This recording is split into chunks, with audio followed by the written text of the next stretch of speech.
ఇక ఇప్పుడు లోకం మీద దగులుబాజీ మోసగాళ్ళు ఎన్ని రకాలుగా ఉంటారంటే ఎన్నో తీర చెప్పుకుంటారు. కానీ ఇప్పుడు తాంబేళ్ల దొంగతనం కూడా నడుస్తున్నాడనులా.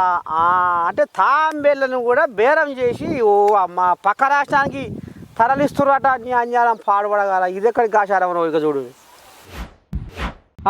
పని లేక పటేలు ఇంటికి పోతే పాత గోడలకు పూత పెట్టమన్నట్టు ఓరి పిల్లగా ఏం పని చేస్తున్నారా అంటే ఏముంది నిన్న అంతా ఒట్టిగానే తోలుతుంటే ఏం పని పాట లేదు అంటే అరే ఓరారి తలకాయ మాసినోడా. ఇప్పుడు మొత్తం ఎట్టుందంటే తాంబేళ్ళ బేరం చేస్తే మస్తు పాయిదరా, మస్తు లాభము, లక్షలు కోట్లు సంపాదించుకుంటుర్రు. అటనా తాంబేల బేరమా అంటే మరి చిన్న సన్నగా లేదు తాంబేల బేరం అని ఇంకో గీ రకంగా పడుచు పోరగాలకు ఉసిగొల్పి గీ రకంగా మొత్తం తాంబేల బేరానికి కాబట్టి ఇచ్చిర్రటంలో ఆంధ్రాలో అమలాపురంలో.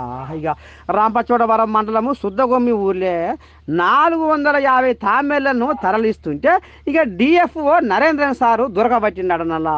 బాగానే పశుబట్టి ఇక చూడు ఏమనుకొస్తుండ్రో సారు. ఓ సారు ఇక కానీ సారు ఏం కథ ఎట్ట సంగతి ఏంది ఏం కథ. ఇంకో మండలంలో ఇదట అమలాపురం నుంచి ఒడిశాకు పంపిస్తున్నారట ఈ బుద్ధిమంతులు తాంబేళ్ళని. ఇప్పటికే 1500 తాంబేళ్లను పట్టిస్తే దొరకబట్టిందట. ఇగో ఇప్పుడు ఈ సారేమో చెప్తుండ్రు ఇందాం పారి. గుడ్లు కానీ దీని కానీ పౌడర్ చేస్తారు, లేవంటే వంట చేసి తింటారు. Main reason is they believe it as medicinal property. అలా యాక్చువల్గా ఏమీ లేదు, నథింగ్ ఇస్ ప్రూవ్.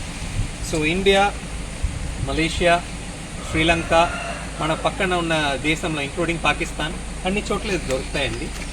సైటీస్ అన్ని we have a specific international agreement, convention on international trade of endangered species. దాంట్లో అపెండిక్స్ 2లో వస్తాయి. దాని కింద దీన్ని ట్రేడ్ చేయడానికి కుదరదు.